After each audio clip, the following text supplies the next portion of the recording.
عنوان رحلتنا بورسعيد.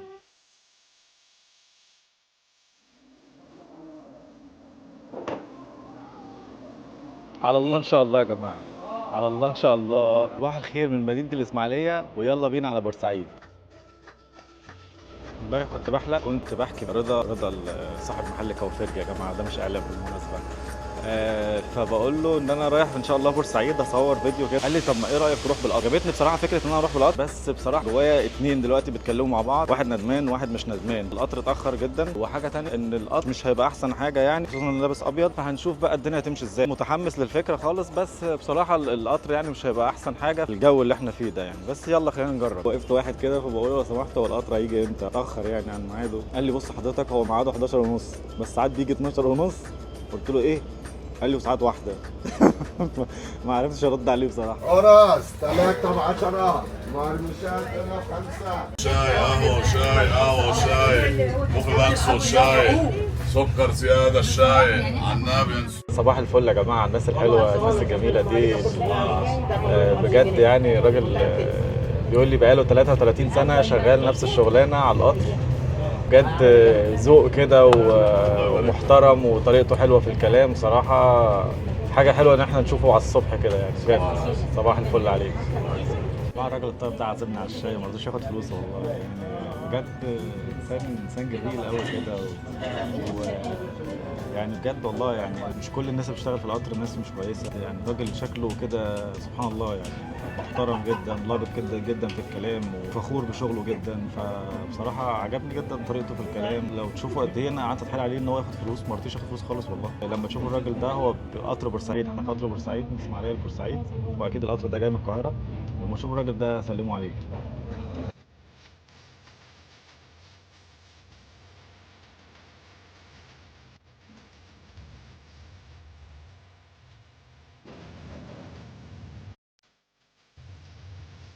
ووصلنا يا جماعه بورسعيد. القطر طول قوي بصراحه، ساعتين من الوقت ضاعوا في القطر، معرفش ليه اصلا ساعتين، بس خلاص الحمد لله احنا وصلنا بقى، ونبتدي بقى ايه، نبدا يومنا ان شاء الله. وادعوا لنا بقى نعمل حاجه قويه ان شاء الله. كان جميل قوي بجد، عجبني قوي الرسمتين اللي محطوطين على الجنب اليمين وعلى الجنب الشمال في المحطه. اقول لكم انا جيت بورسعيد ليه. بورسعيد من اجمل البلاد اللي انا كنت بزورها زمان، وكنت طبعا ايام المدرسه كنت باجي اشتري اللبس بتاعي من المنطقه الحره هنا. بورسعيد مظلومه اعلاميا دي حقيقه، فانا جاي حابب بقى ابين الاماكن الحلوه في بورسعيد. يعني انا كنت باجي هنا زمان اتبسط. تقريبا انا اخر مره جيت بورسعيد كان ممكن من 13 سنه حاجه كده في الرينج ده. يا رب الاقيها بس ايه بنفس الجمال اللي كانت عليه زمان او احلى. هنا بقى اسواق البالة يا جماعه، فساتين الافراح بقى البالة. كان زمان في المنطقه الحره في بورسعيد دي كانت حاجه قويه جدا، وكان ناس كتير جدا بتيجي تشتري من هنا. كان انت بتعدي على الجمارك وكان في تهريب وكان في حاجات كده كتير جدا. وجينا بقى يا جماعه عند الفنار. الفنار ده طلع اقدم فنار اتبنى بالخرسانه في التاريخ. معلومه كنت لسه عارفها من شويه بصراحه من دكتور محمود فشاره من بورسعيد، ومن الناس اللي بصراحه بتتكلم كويس جدا عن بورسعيد وعنده معلومات كتير حلوه قوي. يلا بينا بقى نكمل ونشوف قال لنا نروح فين تاني. من اكتر الحاجات اللي عجبتني بصراحه يعني وانا راكب التاكسي وعمال بلف في بورسعيد ان لسه في البيوت الخشب بتاعت زمان. طبعا احنا عندنا كمان في الاسماعيليه موجود، بس الواضح ان هنا في بورسعيد عندهم اكتر بكتير من اللي موجود عندنا في الاسماعيليه. ولسه ما زالوا يعني هنا، حتى هنا معانا بيت من البيوت ما شاء الله عايل. جميل جدا ان الحاجه دي لسه موجوده، ما اتهدتش واتبنى مكانها عماره. ده دارج يعني في الفتره الاخيره. اتمنى ان البيوت دي تفضل يا جماعه، شكلها شيك جدا بصراحه. يعني ليه بقى نبني بقى ابراج ونعلي والدنيا وخلاص؟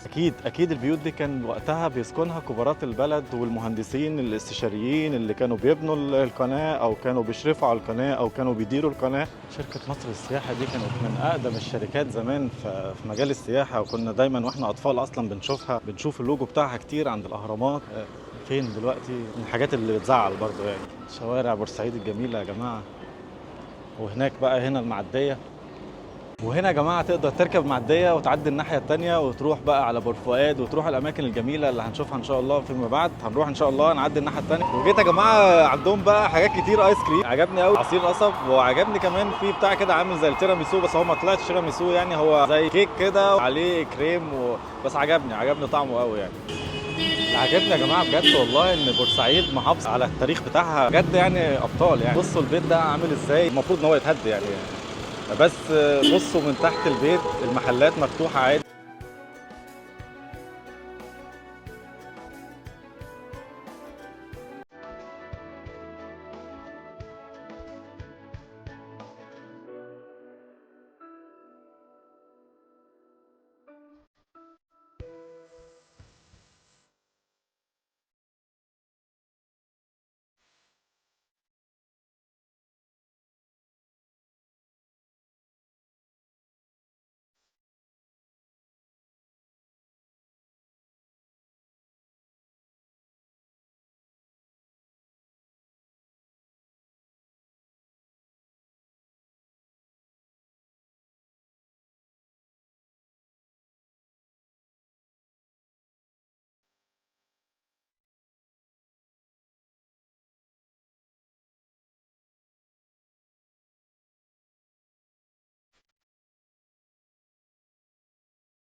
مطعم على البحار، قال لي هتروح هناك هتتبسط جدا حتى بالديكور المكان مش بس الاكل. فتعالوا نخش بقى نشوف الدنيا عامله ايه جوه.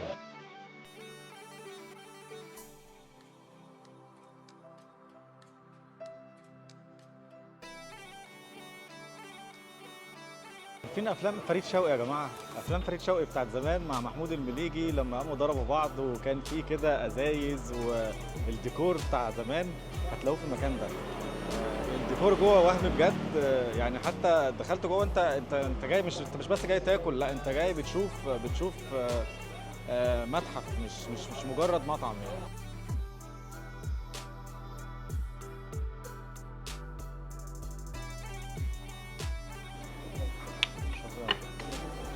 معالق قديمه وكل حاجه هنا قديمه بجد. مكان جميل قوي. ام الخلول او الجندوفلي بيقولوا عليه بطلاويز. جميل جدا بجد. عجبني اكتر حاجه عجبتني يا جماعه ان انا بحب الحاجات القديمه قوي، فلقيت روميو وجولييت هنا على الطبق بتاع الطحينه.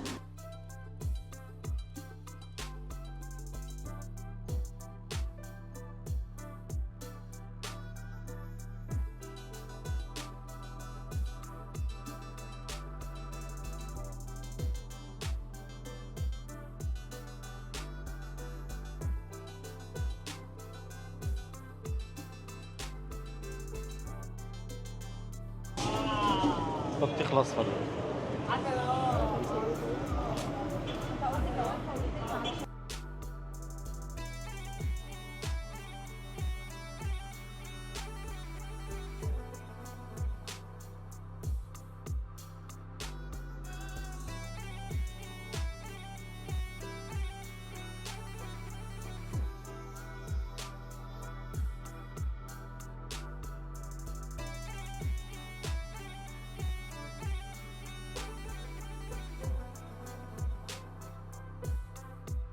لو جيت على بورسعيد ورحت على حديقة فريال هتلاقي في حاجة غريبة جدا، ان هم عاملين مجرى على الارض بيوضح لك خط سير قناة السويس من فين لفين. السويس هنا عندنا البحر الاحمر، وهنا عندنا اسماعيلية، وبعد اسماعيلية بيكملوا بقى ايه على ابو بلح والقنطرة، ودي كلها قناة السويس لحد ما بنوصل بورسعيد. فده كان مجسم بس هو تقريبا المايه نشفت.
من على احد شواطئ مدينة بورسعيد الجميلة لقينا مكان اسمه ضعية، وهو زي شاطئ كده وفي مكان كده بقى زي كافيه كده وحاجة كده جميلة بجد.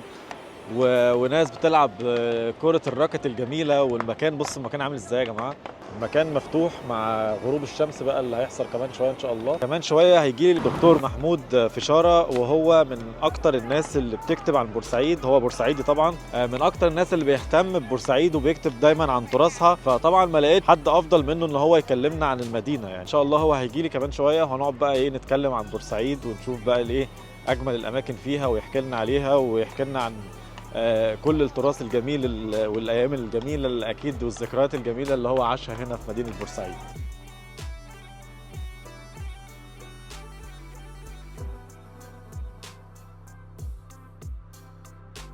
ده شاي وقهوه بس صح؟ قهوة عربي اه. وقهوة تركي وشاي زردة وشاي بدوي وشاي كرك. طب ممكن تقول لي ايه الفرق ما بينهم؟ الشاي زردة شاي زردة زي اه. شاي لبن زي شاي عروسة زي شاي أي شيء. تمام. والشاي الكرك دوت بنضيف عليه حاجات تانية. شاي الكرك اللي هو بالحليب. بالحليب ايوه وبالحبان وبالقرنفل تمام. كده.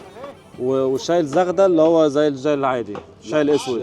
الشاي البدوي بقى اللي هو الشاي العادي واحنا بنحط عليه مرمرية. مرمريه. لا طب انا عايز اجرب شاي كرك هنا عامل ازاي.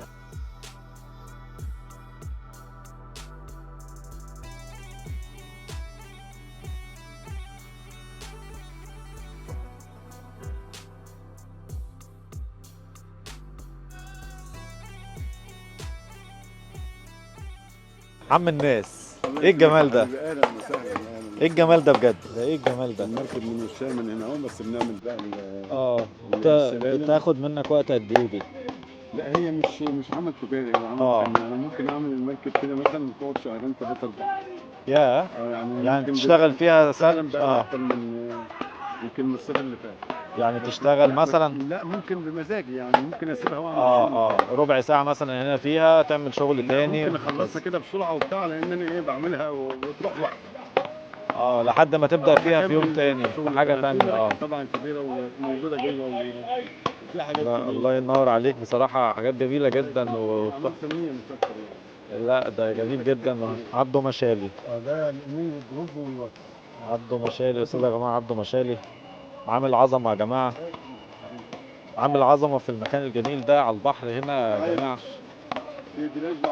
ان شاء الله يا جماعة نيجي المرة الجاية واي حد هيجي هنا يسأل عليه، وان شاء الله بأمر الله تشوفوا الفن اللي عامله وتشتروا منه كل اللي انتم محتاجينه. آلة السمسمية منها طبعا كبير ومنها صغير، وده فن التراث. ده تراث بورسعيد. ده التراث عموما يعني. التراث يعني بشتغل على التراث، ممكن اعمل بطين، اعمل حاجات كده. وطبعا عندنا القباب طبعا عاملينه بشكل حلو، القباب القديم ما فيش زمان لا كوتشيات ولا حاجات من دي. شايف برضه عربيات الترمس وحب العزيز. حب العزيز هنا وعندنا النملية طبعا النملية بتاعت زمان. وعندنا الزير طبعا برضه الزير ما شاء الله. وعندنا اللانش طبعا. ده اللانش ده بتاع البمبوتو اللي هو كان بيجيب البضايع ويطلع السفينة يبيعها بس لسه بنجهزه طبعا. وعندنا طبعا قرمة اللحمة اللي هي الكبيرة بالظبط. وعندنا الكنبة الاسطنبولي او اللي كانت في كل بيت زمان. دي لازم كانت في كل بيت اجدادنا طبعا. عندنا طبعا كراسي البحر طبعا. وعندنا لوح هنا مجسمه برمل البحر بالطواقع، حاجات زي كده يعني. لا الله ينور عليك والله بجد، الله ينور عليك.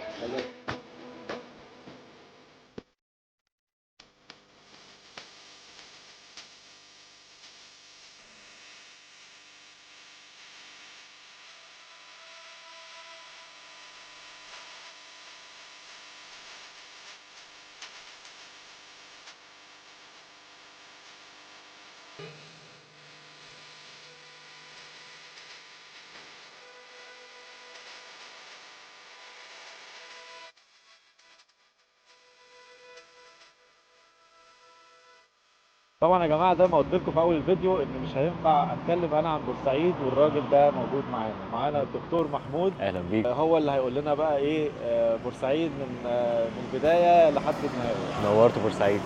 حبيبي والله ده شرف ليا ان انت جيت، بس انا اسف ان انا عطلتك يعني والله بجد.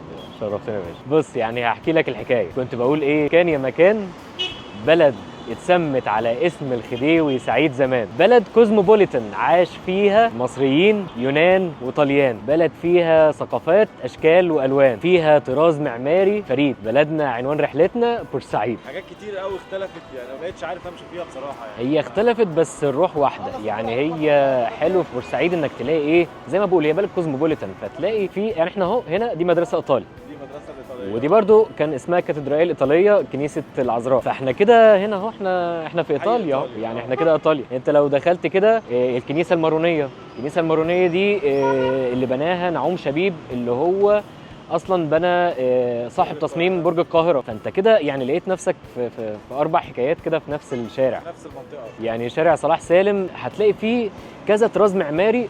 واللي خلى الطراز المعماري بتاع بورسعيد مختلف شويه ان هو بيسموه طراز تلقيطي، اللي هو بياخد كذا نموذج لكذا حاجه. يعني في بيوت كتير في اوروبا يقول لك ده اسمه الطراز القوطي، الجوثيك اركتكتشر مثلا. البيت الثاني لا يقول لك ده جورجيان ستايل مثلا. لكن هنا تلاقي في بورسعيد لما بسال بقى الناس المعماريين اللي ده تخصصهم يقول لي لا ده الحته دي من الطراز كذا ودي كذا ودي كذا ودي كذا. هو بورسعيد فيها الحلو ان هو الميكس ده يعني. الشواطئ بتاعتها عامله زي شواطئ ايطاليا كمان. يعني استغربت جدا حتى لما بعت لابني يعني في ايطاليا، بعت له الصور قال لي لا انت مستحيل تبقى في مصر، انت مش مصر. في مصر. انت كده في دوله اوروبيه بس انت مش عايز تقول لي. ما هو لا دي بورسعيد ودي ده جمالها يعني. لان هي زي ما كنت بقول كده، هي في الحي الافرنجي هو الحي اللي كان عايش فيه الاجانب، وفي الحي العربي اللي هو حي العرب. حي العرب ده كان عايش فيه العرب طبعا. ايه كان في فاصل بين ده وبين ده. شارع صلاح سالم كان اسمه شارع الارسنال. شارع معقول؟ يعني كنت في برضو حكايه كده بحكيها، بقول ايه هحكي لكم حكايه شارع نموذج لمتحف مفتوح للمعمار والجمال، اوله البحر واخره القنال. الشارع كان اسمه الارسنال او شارع الملكه فريده، والوقت احنا بنسميه شارع صلاح سالم. فيلا فرناند الناس بتقول عليها فيلا ديليسيب، هو ده مش ديليسيب، هي فيلا ومكتوب عليها فرناند. فرناند هو الاقتراح اللي متفق عليه خلاص بعد البحث ان هي فيلا بتاع واحد من كبار مهندسين حفر قناه السويس وعاملها باسم بنته، لكن هو مش ديليسيبس مش تبع ديليسيب خالص. هو مش ديليسيبس تماما. فيلا دي اوكي، دي احنا متفقين عليها اوكي، لكن دي ما فيش اي دليل. ربما كانت معموله عشانه وما جاش فيها يعني، لكن هو ما فيش اي دليل لده بصراحه. الفيلا مبنيه على الطراز القوطي اللي هو الجوثيك اركتكتشر. الحلو فيها ان الطراز ده هو طراز معماري للكنايس والكاتدرائيات العملاقه في اوروبا يعني، بس هي معموله على مقاس صغير بكل التفاصيل اللي فيها. هي فيلا كلها صغيره، عباره عن يعني دورين، وفيها الموزايك ده اللي فوق، النقط اللي هي المربعات الصغيره دي، والتقسيمات دي كلها بتاعه الطراز القوطي. بس دي مفيش حد بيسكنها دلوقتي؟ لا حاليا مهجوره خالص. يعني كانت فيلا فرناند، الكلمه باينه هنا، فيلا فرناند. تابعنا مركز ثقافي بورسعيدي بيستضيف الناس من بره بورسعيد، بيعمل جولات بالعجل، مهتم بالتراث الشعبي والتراث البورسعيدي على الاخص. بيعملوا ورش عمل كتير بخصوص بورسعيد وبخصوص الفن الشعبي وبخصوص التاريخ، ويعني كذا حاجه عملوها بخصوص الموضوع ده. شباب يعني مثقف وحلوين بصراحه. اسمهم استبينا اتفقنا يعني اتس اوكي يعني. استبينا ايطاليانو باللغه الايطاليه. انت دي اول حاجه ايطالي. وتاني حاجه قلنا المانجيونا دي برضو احنا قلنا دي حلويات بورسعيديه بس اصلها ايطالي. كان واحد بيمشي في الشارع زمان يعني ايه بيبيع مخبوزات كده في الشارع وبيقول مانجيونا كل واحده فاحنا سميناها مانجيونا. الكاساتا برضو ايطالي. المسجد اللي جاي ده اسمه مسجد عبد الرحمن لطفي باشا. اول ما عمله كان هو هدفه في الموضوع ان هو ايه، الناس وهي جايه من قناه السويس بيعرفوا بورسعيد لما بيشوفوا القبه بتاعه المبنى بتاعه الكنيسه، فقال لا برضه احنا لازم يبقى كنيسه وجامع يعني عشان يعرفوا ان احنا بلد فيها مسلمين ومسيحيين، احنا مش في اوروبا برضه يعني. واخد البشويه يعني، اخد البشويه الملك فاروق بسبب ده وبسبب اعماله الخيريه عموما يعني. عبد الرحمن لطفي وبيسموه لطفي شباره هنا في بورسعيد، ده النيك نيم بتاعه يعني. لا والله عشان كان نازل انتخابات ورمز السمكه فمن ساعتها سموه لطفي شباره بقى خلاص. بس هو اسمه عبد الرحمن لطفي باشا، وباشا بجد مش باشا كده كلمه يعني. حي العرب ده اللي هو انت قلت لي ان هم مصريين يعني. كان في وقت كان في حاجز بين الحي ده والحي الافرنجي، ان محدش يعدي حي الافرنجي لما يبقى معاه تصريح داخل يعمل حاجه معينه او يبقى اجنبي اصلا. معقول؟ كان في ريستريكشنز رهيبه يعني. ده ميدان الشهداء اللي بيسموها المسله، هو رمز للتضحيه والفداء عموما، وخصوصا ان هنا كان في معارك في 56 كان في مظلات نزلت هنا، وبورسعيد اتشهرت بحته ان هي بورسعيد الباسله، اللي هي حربة العدوان الثلاثي، او بمعنى صح ان هي يعني فضلوا صامدين قصاد عدوان ثلاثي على مصر. ده كان برضو حاجه من العلامات اللي يعني ايه اللي بورسعيد برضو معروفه بيها. اهل بورسعيد من ضمن المقاومه اللي عملوها خطفوا مور هاوس اللي هو يعني عمته تبقى ملكه انجلترا. خطفوه، وده كان عامل ضغط كبير قوي، ان يعني بسبب برضو يعني من اسباب ان العدوان يمشي كان برضو حاجه زي خطف مور هاوس ده.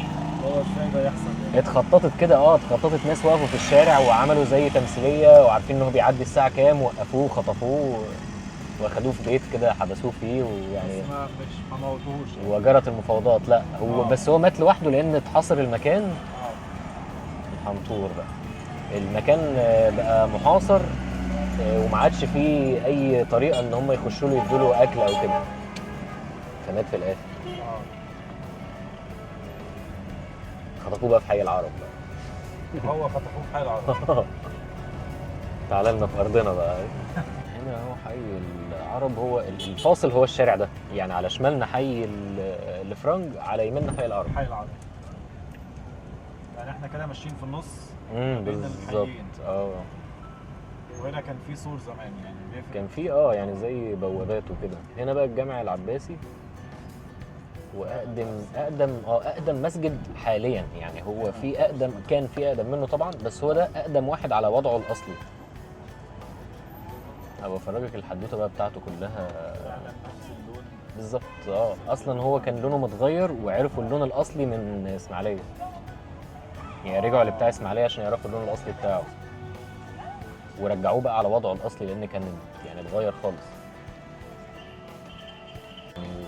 في زخارف حلوه جوه، ومكتوب فيه ابيات البرده اللي هي بتاعت الامام البوصيري مكتوبه جوه. هي ابيات في الرسول صلى الله عليه وسلم. في بيت منهم كده انا مصوره بقى وكنت بقوله في الاغنيه، اللي بيقول ايه: نعم سرى طيف من اهوى فارقني، والحب يعترض اللذات بالالم، يا لائمي في الهوى العذري معذره مني اليك ولو انصفت لم تلمي.